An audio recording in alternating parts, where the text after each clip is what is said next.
As indicated in the title, this evening I will focus on al-Farabi's description of human body and its significance as a representation of the macrocosm and a model for the virtuous city. After a brief introduction to the author and his works concerning the human body, I will delve into chapters 11 and 12 of section 4 of the principle of the opinion of the inhabitants of the virtuous city, Mabadi Ara al-Madina al-Fadila. I aim to conclude with the analogy of the cosmos, the human body, and the city. As many of you well know, I'm not an historian of medicine, but an historian on philosophy. This perspective not only respects my area of expertise, but also aligns more closely with al-Farabi's scientific interest. Abu Nasr al-Farabi, a prominent figure in the Arabic Islamic philosophical tradition, is often referred to as al-Muallim al-Thani, the second master after Aristotle. He played a crucial role during the early development of falsafa. His life, which ended between mid 950 and early 951, unfolded during a tumultuous time in the first half of the 10th century of medieval Islam. This period was significantly affected by the crisis of Abbasid Caliphate, which was increasingly challenged by rising demands for autonomy. Throughout his lifetime, al-Farabi witnessed the rise and the fall of numerous caliphs, many of whom faced deposition, imprisonment, and even death. Despite the political and social turmoil, al-Farabi's era was also marked by a vibrant cultural scene and a rich diversity of intellectual approaches. This included the well-established Islamic tradition, the teachings of Eastern Christian churches, and the philosophical insights from ancient and late ancient Greek sources, which had been translated into Arabic over the past 2 centuries. During this culturally rich period, Christian, Jewish, and Muslim all played a part in fostering intellectual growth, contributing to what has been described as an open society in Islamic history. Al-Farabi thrived in this dynamic cultural environment and was closely associated with the Aristotelian circle in Baghdad. This interconfessional and interreligious majlis included a diverse group of philosophers and translators, primarily Christian, such as Jacobites and Nestorians, alongside with Muslim scholars. Together, they dedicated themselves to the study of Aristotle, amassing the most authentic and comprehensive collection of peripatetic philosophy available during the Arabic Islamic Middle Ages. Over time, they began to free philosophy from its previous role as merely a preparatory tool for the other sciences within the Greek canon. They viewed themselves as the rightful heirs to the Alexandrian scholastic tradition that had flourished in Alexandria in Egypt during the late 5th century and 6th century. Notably, some members of this group were also involved in medical profession, which had been predominantly Christian since the founding of Baghdad. Al-Farabi, although not directly involved in the study and practice of medicine, explores the human body in his work entitled Refutation of Galen, concerning that in which he contradicts Aristotle regarding the parts of the human body. رسالة في الرد على جالينوس فيما ناقض في أرسطوطاليس لأعداء الإنسان, as entitled in the manuscript Tashkent 2385, volume 303 verses, one of the 3 manuscripts that have preserved this text. This treatise edited by Badawi in 1973, but not yet translated into any Western language, discusses the human body within the framework of the relationship between physics and medicine, as well as their positions in relation to al-Farabi's epistemology. Jawdat Jabour, who is currently preparing a new edition with translation and commentary, points out that the central theme of this work is al-Farabi's anatomical and psychological critique of Galen, along with his defense of Aristotle against Galen's criticisms. This opposition is expressed through two main themes. The first involves an epistemic reflection on the relationship between medicine and physics, while the second advocates for cardiocentrism and challenges the idea of trilocalization regarding the guiding principles of the soul. Within this broader context, al-Farabi also critiques the physicians of his time. The Refutation of Galen is structured into three independent sections that do not explicitly connect with each other and exhibit some degree of repetition. In the first section, al-Farabi discusses the relation between medicine and physics, dividing medicine into 7 distinct parts. He notes that Aristotle examined the human body through the lens of physics, while Galen approached it from a medical perspective.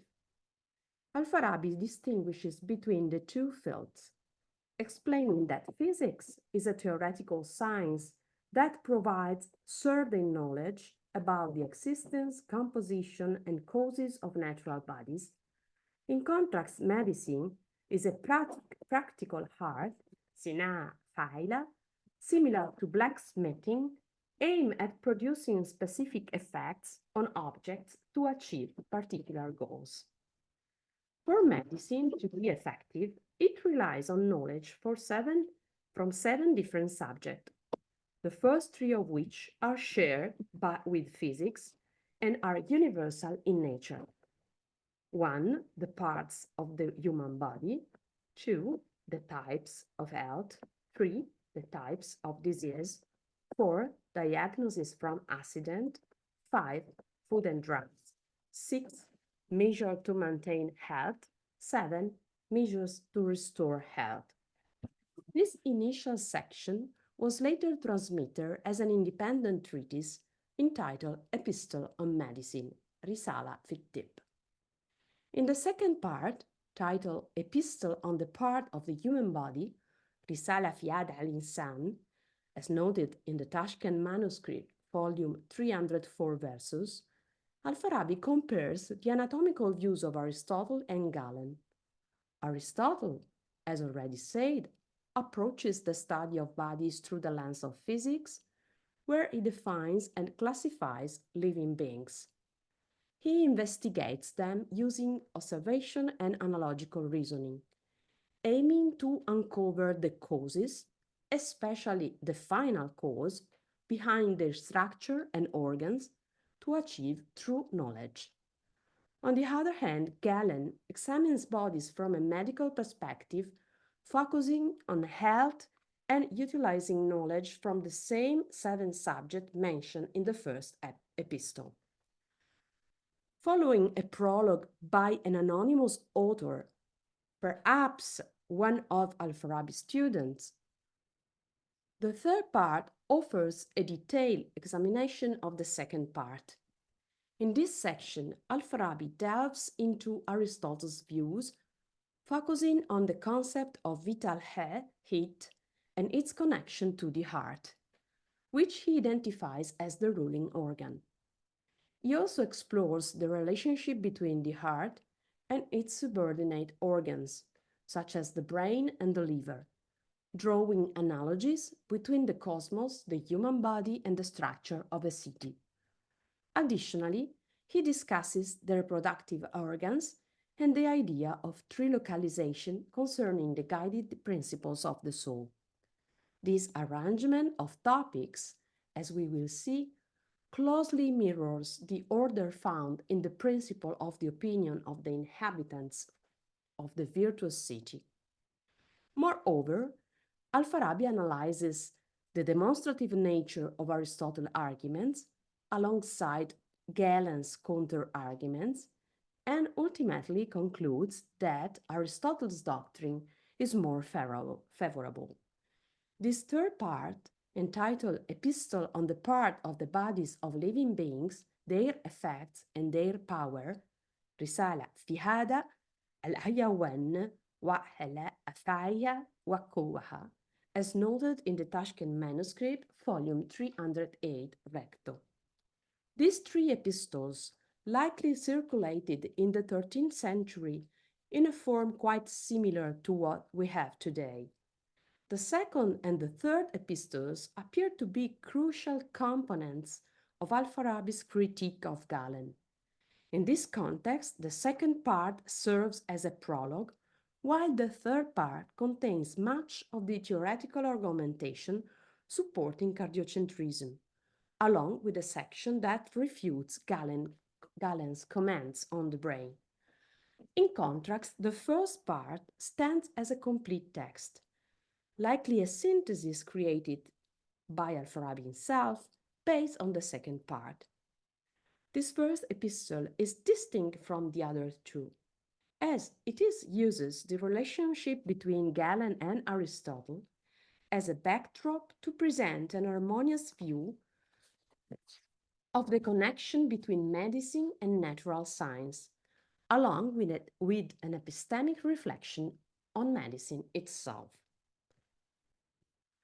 Additionally, al-Farabi dedicates chapter 11 and 12 of section 4 in principle of the opinion of the inhabitants of the virtuous city to the analysis of the human body. In this work, he presents the human being as microcosm, emphasizing that the study of its body parts, such as limbs and organs, with particular focus on the reproductive organs, and the function of the soul related to the body, are essential for understanding the macrocosm and its intelligible principle. Just like the cosmos, a healthy human body exhibits a hierarchical organization and a theological structure serving as a model for the political order of the virtuous city. The structure of this treatise is apparent not only within the text itself, but also in the brief summary that in most manuscripts precede the main text. Walzer, with good reason, dates it to the latter half of the 10th century. However, he is certain that it was not written by al-Farabi himself. In section 4 of Principle of the Opinion of the Inhabitants of the Virtuous City, as presented in Walzer's edition, al-Farabi offers an examination of the human soul and body, not without some diaphonic elements. We are not in front of an exhaustive account as it was available to a 10th century Arabic reader, for example, of Yahya ibn al-Bitrik 9th century translation of Aristotle's Parts of Animal. This section is divided into the following chapters. Chapter 10 on the faculty of the soul, nutritive, sensitive, imaginative, rational, and appetitive. It discusses how this faculty comes into existence, which is formed first and which last, their mutual order and the relationship between them. Chapter 11, one on which we will focus on the limbs and organs of the body. This chapter describes how the organs and the different parts of the human body come into being, their hierarchical order and their interrelations, determining which parts lead and which serve, how the leading organs command and how the serving organs execute. Chapter 12 on the organs of reproduction. It explained the function of male and female reproductive organs, the difference and the similarities between the sexes, and the causes that determine a child's sex. Chapter 13 on reason. This chapter examines how intelligibles are imprinted in the rational part of the soul, where these intelligible originate, the different types of intelligible, and the distinction between the intellect in potency and the intellect in act. It also addresses the concept of the active intellect, its rank, why it is named as such, its function, how it transformed the potential intellect into an actual intellect. Finally, it discusses the nature of ultimate happiness. And finally, chapter 14 on imagination and prophecy. This chapter explores the various functions of the imaginative part of the soul, how dreams and prophecy occur, and which individuals are capable of receiving prophecy. We will focus on reading chapter 11 and 12. In chapter 11, al-Farabi begins by affirming the concept of cardiocentrism, exploring the relationship between the heart and the brain. The heart is the ruling organ, which is not ruled by any other organ of the body, he writes. It is followed in rank by the brain, which is also a ruling organ, its supremacy, however, not being primary but secondary. It is ruled by the heart and rules over all the organs and limbs, for it is itself subordinate to the heart, whereas all the other organs and limbs are subordinate to it, in accordance with the natural aim of the heart. To illustrate the hierarchical relationship between the heart and the brain, al-Farabi employs an analogy of peripatetic origin, even not from Theophrastus as Walzer suggested, comparing the heart to the master of a household and the brain to the steward.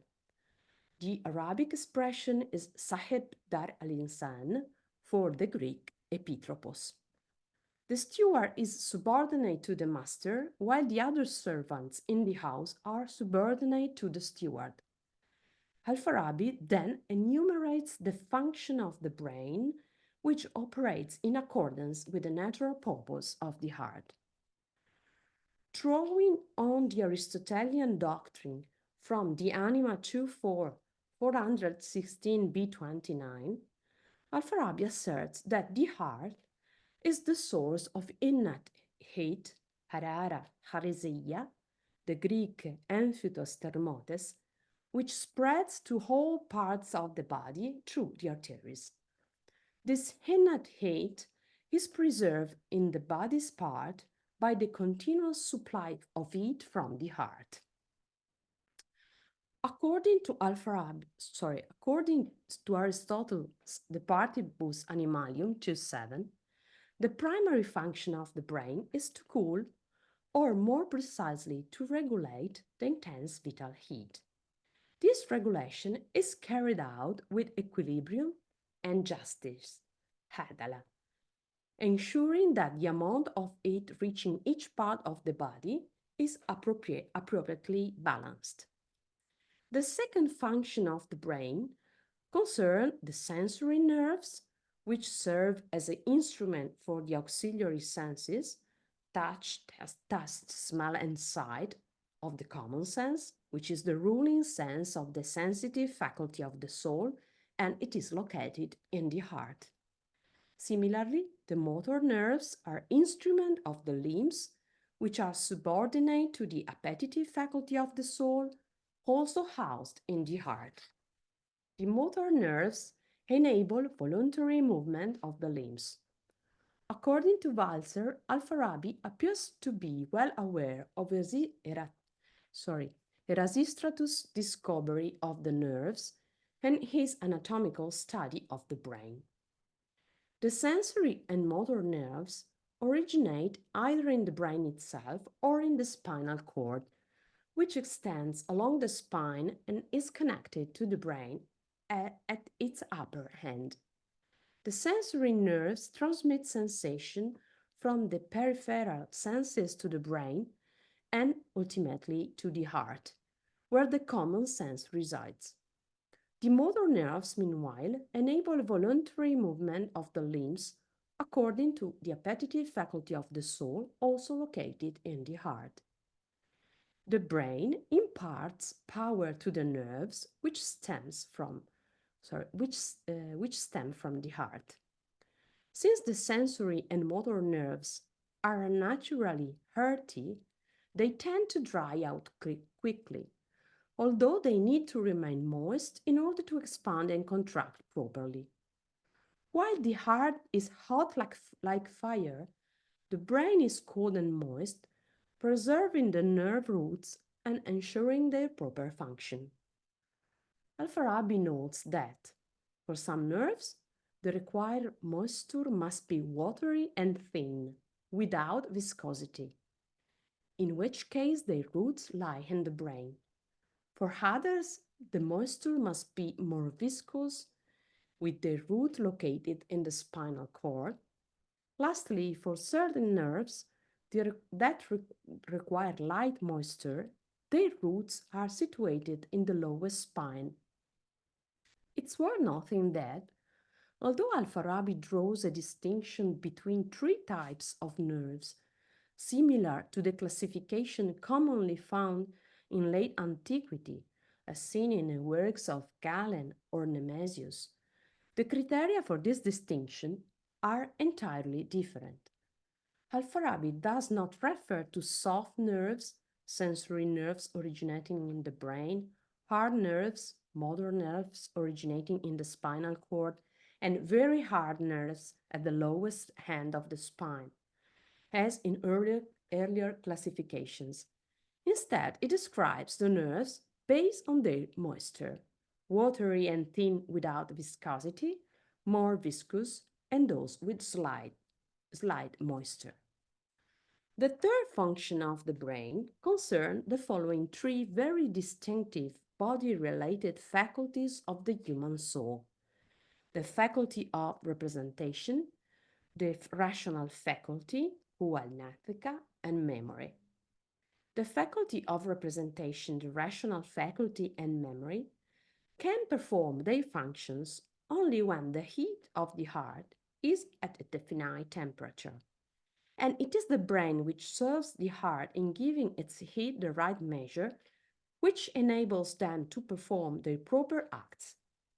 Three unnamed different parts of the brain produce different adjustments of the heat coming from the heart.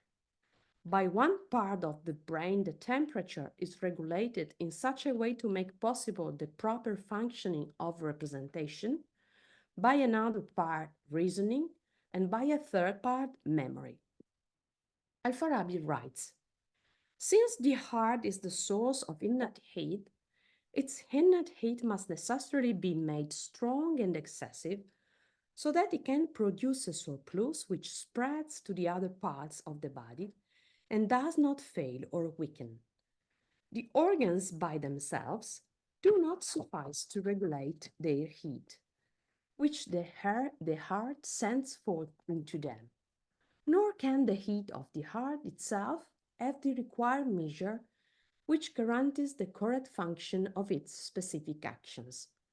Thus, the brain was for this purpose made cool and moist by nature, even to the touch in comparison with the other parts of the body. This third function, echoed by this passage, in which we see the tripartite division of the soul's faculty, it's similar to that found in the Natura Hominis by Nemesius, which is in turn based on Galen thought. Nemesius identifies three faculties: fantasticon, imaginative, dianoetikon, rational, and mnemoneutikon, memory, which he locates in the foremost, middle, and posterior ventricles of the brain, respectively. However, this position differs from the standard account found in al-Farabi's works, such as, for example, chapter 10 of the same treatise regarding the faculties of representation or imagination, the rational faculty, and memory. According to al-Farabi's standard account, the imaginative faculty or faculty of representation is situated in the heart and serves as a mediator between sense perception and the rational faculty. It records, remembers, and combines sensory data, mahsusat, both during walking and sleep, sometimes creating accurate combination and at other times forming configuration that may not correspond to external reality. In waking state, the imaginative faculty is continuously engaged with the rational, appetitive, and sensory faculties. During sleep, when the sensory, appetitive, and rational faculties are inactive, the imaginative faculty performs its own function. Since it no longer receives fresh sensory inputs, it turns to the impressions stored within itself and manipulates them through process of composition and division. Furthermore, it engages in reproductive imitation, mohakat or mimesis, which refers to its ability to imitate various elements using the stored sense impressions. This faculty can generate images that symbolize rather than directly represent objects. Through this sensory impression, the imaginative faculty can imitate aspects belonging to the sensory faculty, intelligibles associated with the rational faculty, desires of appetitive faculty, elements of the nutritive faculty, and even body's temperaments. This capacity allows the imagination to stimulate emotions, humors, desires, and temperaments, thereby motivating the body and prompting action. In chapter 11, al-Farabi states that the brain is then followed by the liver, then the spleen, and subsequently the reproductive organs. He draws upon Aristotle's teaching in De Partibus Animalium and De Generatione Animalium, concluding the chapter with the assertion that the heart is the first organ to develop in the fetus, while the reproductive organs discussed in chapter 12 form later. Chapter 12, which is based on Aristotle on the generation of animals, begins with the distinction between the ruling faculty of reproduction, situated in the heart, and the other situated in the respective sexual organ, and the division of these other faculties involved in generation into two parts. One that prepares the matter from which animals come into being, and another that provides the form of each species and moves the matter toward attaining that form. The female faculty is responsible for preparing the matter, while the male faculty provides the form. The organ associated with the heart in providing matter is the womb, while the organ responsible for providing form in that which generates semen, which moves through the veins beneath the skin of the pubis. For when the semen comes to the womb of the female and meets there the blood which the womb has prepared to receive the form of human being, that semen provides the blood with a faculty by which it moves toward developing out of the blood of the organs and the limbs of human being, and the form of each part and the form of human being altogether. Thus the blood prepared within the womb is the matter of human being, whereas the semen is the mover of that matter toward the development of the form in it. The relation of the semen to the blood prepared within the womb being comparable to the rennet by which the milk is curdled, as the rennet is the agent of the curdling process in the case of milk, being itself neither a part of the curd nor matter, the semen is neither a part of the product curdled within the womb nor matter. The embryo arises out of the semen as the coagulated milk arises out of the rennet, but it arises out of the blood of the womb in the same way as the coagulated milk arises out of the fresh milk, and the picture is made from the breast. Concerning this last metaphor, we are quite used to see in Aristotle the analogy between nature and a craftsman and hence various kinds of craftsmanship serves as metaphors for biological process. Then al-Farabi details the biological process using a very interesting comparison between the semen and a medical tool of a specific kind. The semen is the instrument of the male. Instruments are either contiguous or separate. Take the example of the physician. The hand, the surgical knife, and the drug are all three of them instruments for him in his treatment of disease. But the drug is a separate instrument and the physician is directly connected with it only while he's making it up and preparing it and providing it with the faculty of moving the body of a sick person towards health. Once the drug has attained that faculty, he puts it into the body of a sick person so that it moves toward health, while the physician who has put it there is absent or dead. The case of the semen is just the same. The surgical knife, however, is an instrument which cannot do what it is made for except by direct action of the physician who uses it, and the hand is still more closely connected with him than the surgical knife. But the drug acts through its inherent faculty without the physician being connected with it, and so does the semen. It is a separate instrument of the male procreative faculty. The veins of the semen and the testicles are an instrument of procreation connected with the body. The veins which generates the semen under the order of the ruling faculty within the heart are like the hand of the physician, with the help of which he makes up the drug and provides it, by making it up with the faculty which enables it to move the body of a sick person toward health. So, instrument must be distinguished between those directly connected to the physician, such as the hand and the surgical knife, makarion, and those that are separate, like the drugs administered to the diseased person body, which act independently. The function of the veins that run from the heart to the main organ is likened to the actions performed by a physician's hand. In contrast, the impact of the drug on the patient's health corresponds to the role of semen in producing a new fetus when it enters the female's womb. If the heart is the first organ to take shape in the fetus, the development of other organs is delayed until certain faculties are present in the heart. When the heart possesses its first faculty, the nutritive faculty, and the faculty that prepares matter is present, the specific female organ develop. Conversely, if the faculty that provides form is present, the specific male organs will arise, leading to the differentiation of the sexes. However, both sexes are endowed with the same physical aptitudes.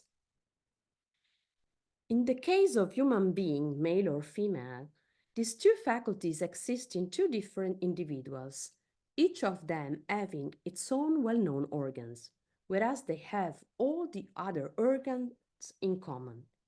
And in the same way, they have the faculty of the soul in common, with these two exceptions.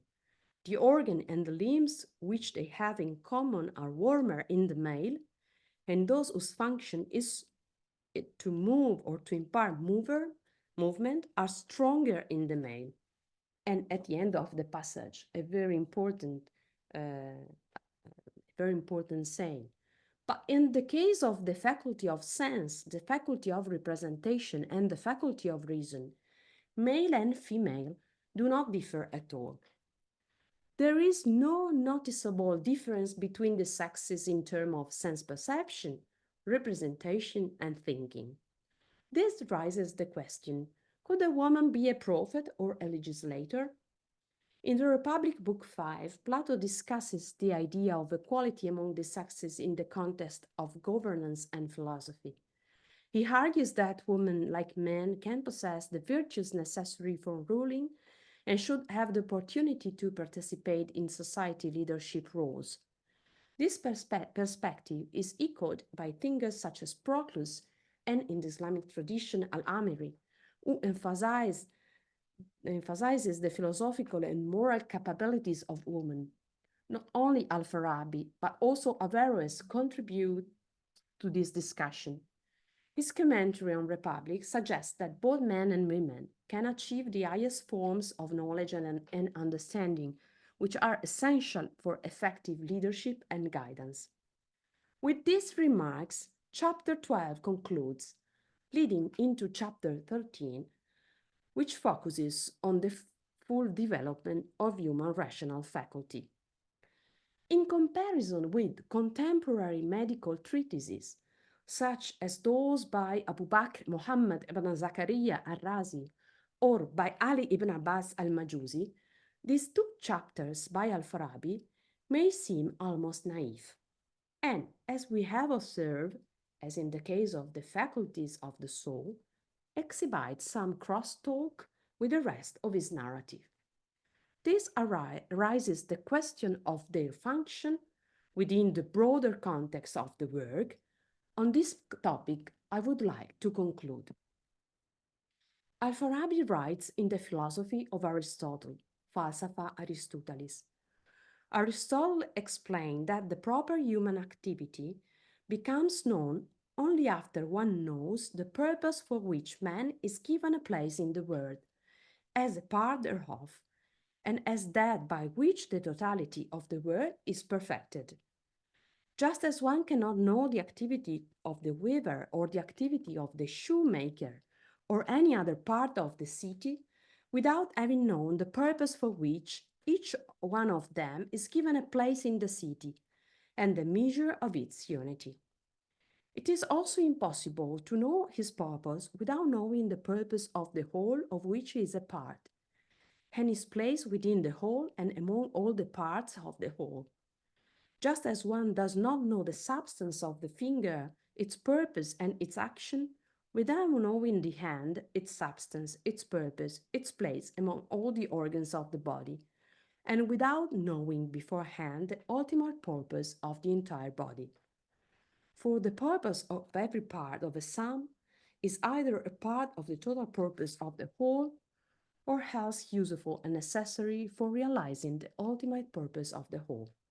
Thus, if man is a part of the world, and if we wish to understand his purpose and activity, and use and place, first we have to know the purpose of the whole world, so that we may see clearly what the purpose of man is, and also that man has to be a part of the world because his purpose is necessary for realizing the ultimate purpose of the whole world. At the end of the passage, and we cannot know this without knowing all the parts of the word and their principles. We have to know what, how, from what, and for what of the whole words, as well as of every one of the parts that make up the word. So, according to al-Farabi, the specific activity of human being consists of theoretical activity, whose primary perfection is directed toward the totality of the cosmos, which encompasses metaphysical, cosmological, physical inquiry into the cosmos and its parts. In the cosmos, the human being recognizes that all entities are naturally oriented upwards toward their causes, in order to fully actualize the potential inherent in their specific forms. Only after determining their position in the cosmic hierarchy can he achieve the secondary perfection of his theoretical activity, which is the substantialization of his rational soul. This distinction between the primary and secondary perfection of human theoretical activity ideally outlines the order of contents presented in the principle of the opinion of the inhabitants of the virtuous city, where al-Farabi begins with a description of the first cause, perfect in act, self-sufficient, eternal and unchanging, unique, which brings all things into existence without undergoing any alteration, remaining undivided and identical to itself. In its essence, the first cause is an intellect in act contemplating its own essence. The self-contemplation of the first cause is demiurgic, and from it emanate in a decreasing hierarchical order the 10 separate intellects and the 9 concentric celestial groups. From the first heaven to that of the moon. The process of emanation concludes in the sublunary world, governed by the agent intellect, the last celestial intellect. This descending process corresponds to the ascending movement of bodies constituted by matter, which serves as the substrate for the existence of form. The sublunary world of natural bodies is organized hierarchically from the lowest reality to the highest, from the common prime matter to the 4 elements, plants, animals, human bodies, bodily related functions of the human soul and the soul. The human soul as a vital principle has different faculties, even though it is one and indivisible. The nutritive faculty, sensitive, appetitive, imaginative, and finally rational. The rational soul, or rather the human intellect, is a natural disposition that is given to human beings for their very beginning. It exists as an intellect in potential, capable of receiving the impression of intelligibles. The agent intellect provides the intellect in potential with something analogous to the light that the sun gives to sight. Thus, the intellect in potential, through the operation of the agent intellect, understands the images of sensible things preserved in the imaginative faculty of the soul, which become intelligible in the rational faculty, allowing the intellect to move into actuality. When the human intellect reaches the highest degree of actualization, when it is in act concerning all the intelligibles, it becomes an acquired intellect, the highest degree of perfection which a human being can aspire, reaching the boundaries to home and limits of things related to matter. At this level of perfection, the intellect can turn to the knowledge of separate causes which are distinct from matter and subsist by themselves, as well as the first cause, through a direct intellectual intuition that is entirely independent of sensation and external reality. Thus, by advancing in rational knowledge, the human being, who in his true essence is intellect, reaches an ultimate purpose. It becomes filled with firm self-knowing and a contemplator of higher substances. This represents for him his supreme happiness, his ultimate perfection. He is also able to guide those who are unable to become acquired intellect through a virtuous governance and his political leadership. Life in the political community educates rational souls during their embodied existence to conform to the intelligible principle of the celestial and cosmic hierarchies under the guidance of the philosopher, who imitates divine forms and providentially structures the community according to the divine model, so that all may have access to happiness. Hence, to be fully happy, we need to know every part of the cosmos, every part of us, and to model our political community to the theological hierarchy that the cosmos and the body-soul complex exhibit. Thank you.